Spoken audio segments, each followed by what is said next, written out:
Based on the current success of Dune Part 2, I don't think it will be too long until we get an official announcement for the third film in Denis Villeneuve's saga, Dune Messiah. But what can we expect to see from the next part of the director's Dune adaptation, and what are the main things that I would like to see after loving Part 2? In this video, I'm going to be discussing what I personally want to see in a Dune Messiah film, including the things we most likely will get when the film finally releases. This video will contain big spoilers from Dune Part 2 and the Messiah book, so if you don't want anything spoiled, then I would recommend watching this video at a later time. Before I get into it though, if you want to keep up to date on any of my future content surrounding Dune Part 2, Messiah and beyond, then don't forget to support this upload by giving it a like rating and subscribing to the channel. But without further ado, here are the things that I would like to see in Denis Villeneuve's Dune Messiah. So fans of Frank Herbert's Dune love the first book in the saga, and despite the many doubts that there were surrounding its adaptability, the novel has always had the essential elements for a great cinematic experience. However, when it comes to the author's other books, opinions tend to vary. While some appreciate them, the general consensus is that they never quite reach the same level of excitement. Director Denis Villeneuve has expressed his preference in adapting only the next book with Dune Messiah, and part of that is due to the increasing weirdness of the later novels. He's currently working on a script for that Messiah film, and it's true that there are some very big challenges when it comes to pulling that off. But a good portion of Herbert's fans enjoy Messiah's focus on politics and philosophy, as the book continues after a 12-year time jump and highlights the reign of Paul Atreides as Emperor and his challenging relationships with both Princess Irulan and Chani. Also, Paul's fears of a violent jihad have faded away, but now he faces different problems. There's a conspiracy to overthrow him from power,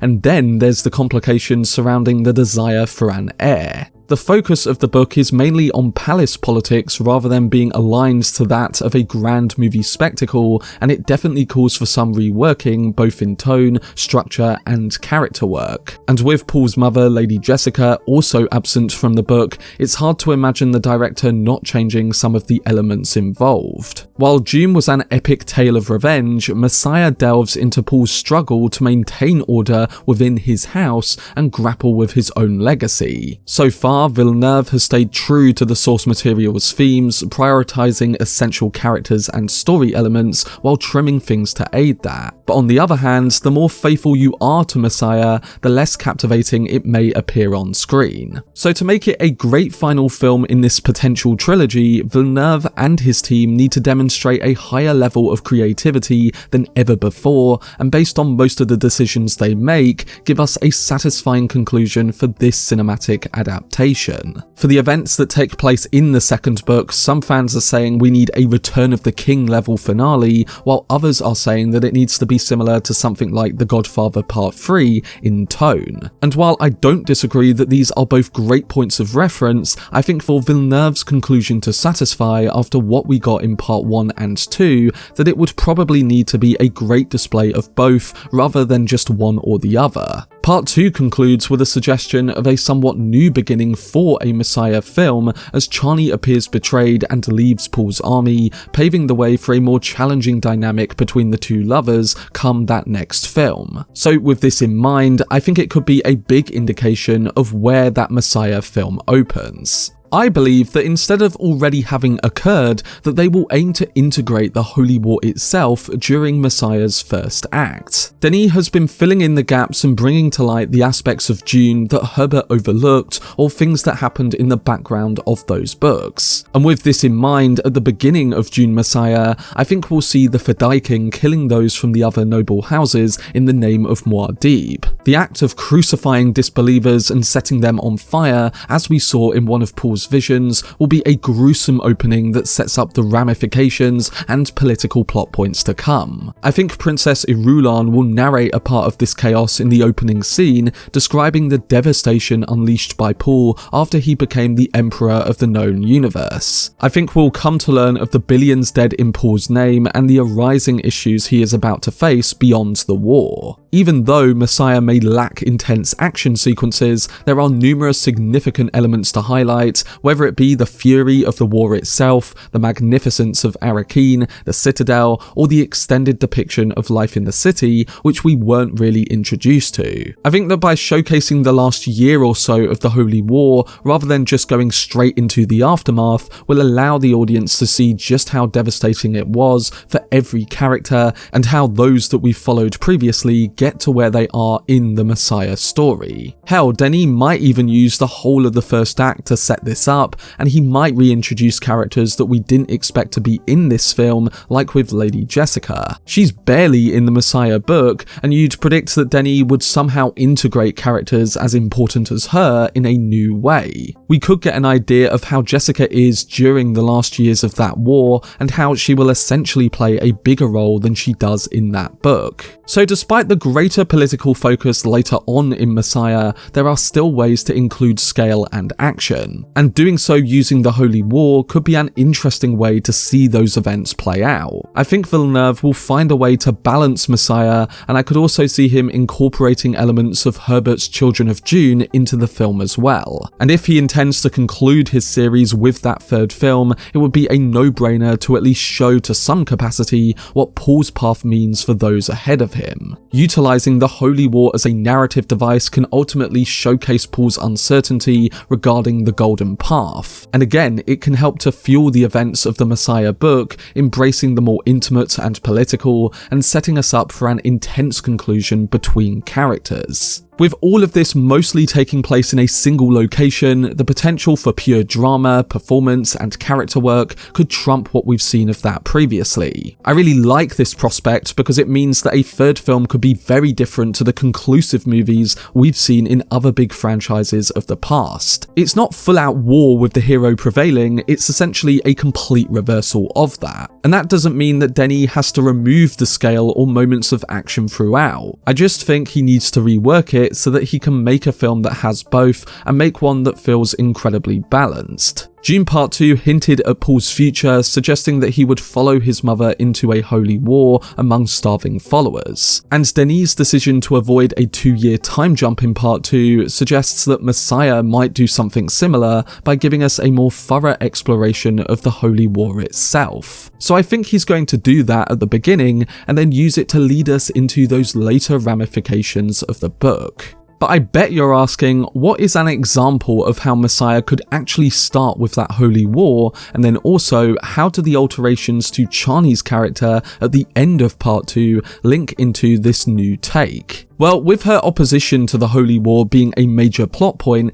and there being tensions with her and Irulan, her pregnancy, and Paul's actions in Messiah, you have the opportunity to over time bring her closer to the arc she has in the second book. By integrating her character into the Holy War segments, I think Villeneuve might showcase the journey she undergoes to reach who she is in Messiah. Chani could potentially become the leader of the Fremen who resist Paul's Holy War, and by showing that she's not the only one who doubts this supposed Messiah from another world, it could make things more interesting during that earlier time frame. For instance, we might witness her leading guerrilla attacks against the Atreides spice mining operations, a somewhat new spin on what she did against House Harkonnen in the previous films. And then as Part 3 progresses and we get past the Holy War, we might get an idea of how the two characters reconnect, with Paul also further haunted by the visions of her death. The storyline will eventually mirror that of Messiah, with Chani becoming pregnant. So I think that her love for Paul will triumph over her loyalty to the traditional Fremen way of life. Also, with Chani aware of the conspiracy against Paul, that's another reason why she might make her way back to him in the years after Part 2's ending. Paul understood that Chani's anger towards the false prophet narrative would drive her to ultimately seek liberation for her people, which is why the concluding scene of Part 2 focuses on Chani's anger. Maybe her part in Messiah will somewhat mirror Korba's role in that second book,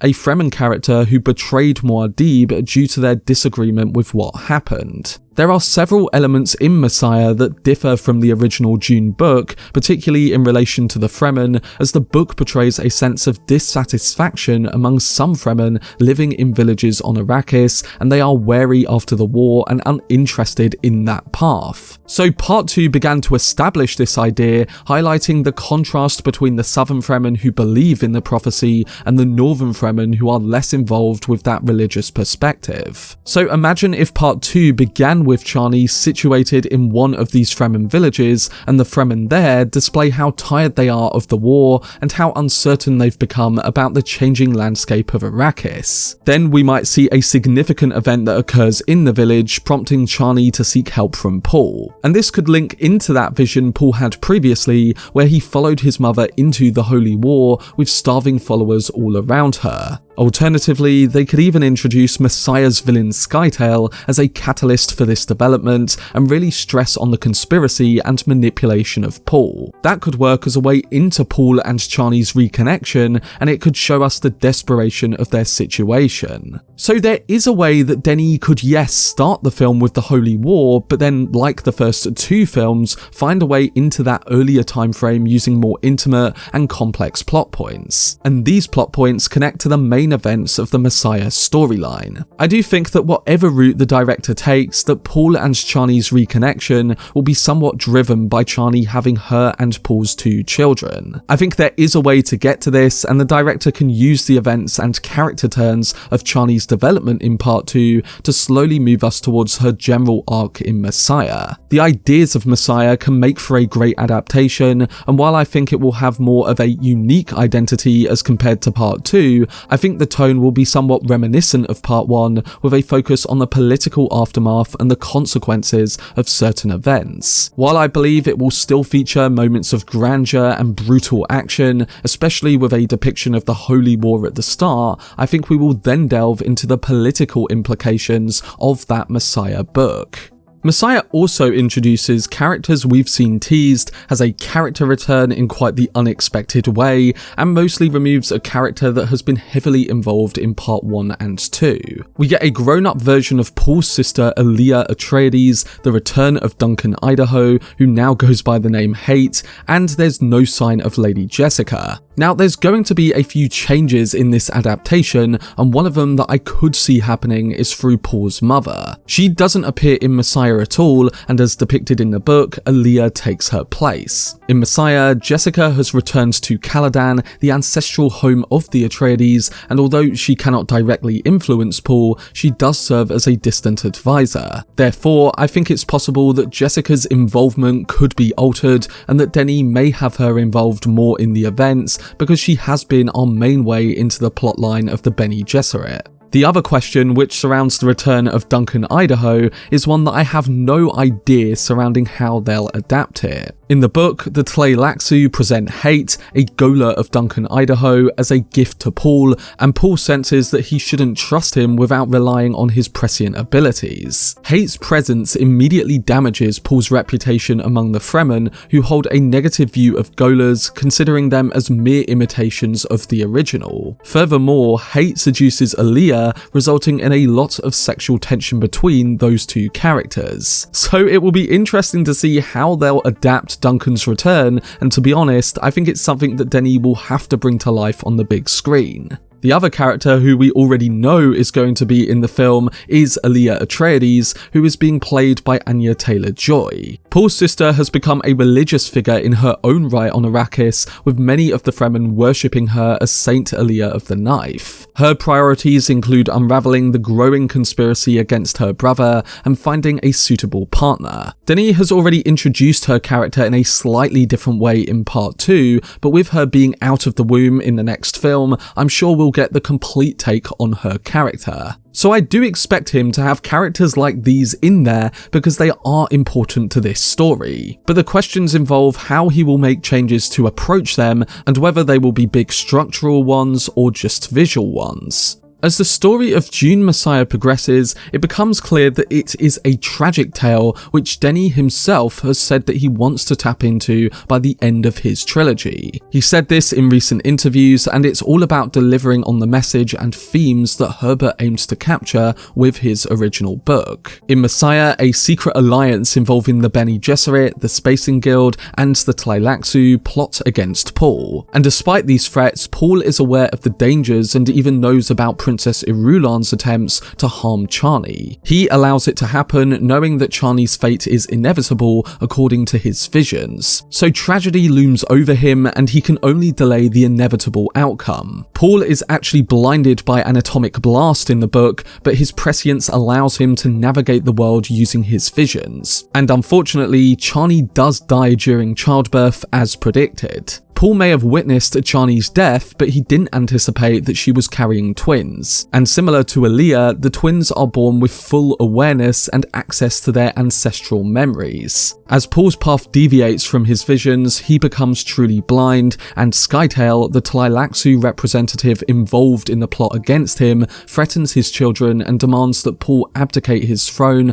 and relinquish his Chom Company holdings. In return, he offers to resurrect Chani as a Gola like Duncan Idaho. Paul refuses this and taps into his newborn son's psychic vision, enabling him to throw a perfectly aimed knife to kill Skytail. And eventually, he follows Fremen tradition and retreats into the desert to die, leaving Alia and the now humbled Irulan to raise his children. With this final act, Paul successfully secures his family's future, and by exiling himself, he breaks his hold over the Fremen, proving that he's not a god but merely a mortal. Many questions surrounding what comes next is answered in Herbert's Children of Dune, and while I think we will see a bit of that come the ending of Dune Messiah, Denis has made it clear that he's aiming to wrap up his Dune saga with the tragic story of Paul Atreides. So I really hope that this ending to Messiah feels complete for Denis' adaptation, and while there is much that happens beyond the events of the second book, for the adaptation that Denis has put to screen,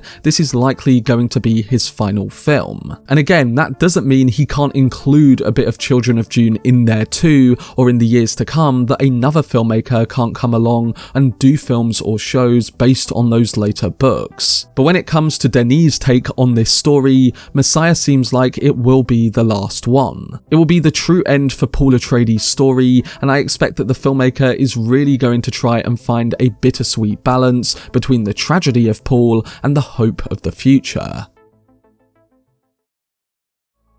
But that was my video discussing what I would love to see in Dune Messiah. It will be interesting to see how Denis Villeneuve tackles new characters and dramatic storytelling turns, and if he does pull it off, I think Messiah can be a satisfying end to his Dune trilogy. We'll have to see what happens, and based on the current performance of Part 2 at the box office, I think we're going to be getting an announcement for that film very soon. But let me know down below in the comment section what you're personally excited for surrounding Dune Messiah, alongside how you would like to see certain elements adapted from that book.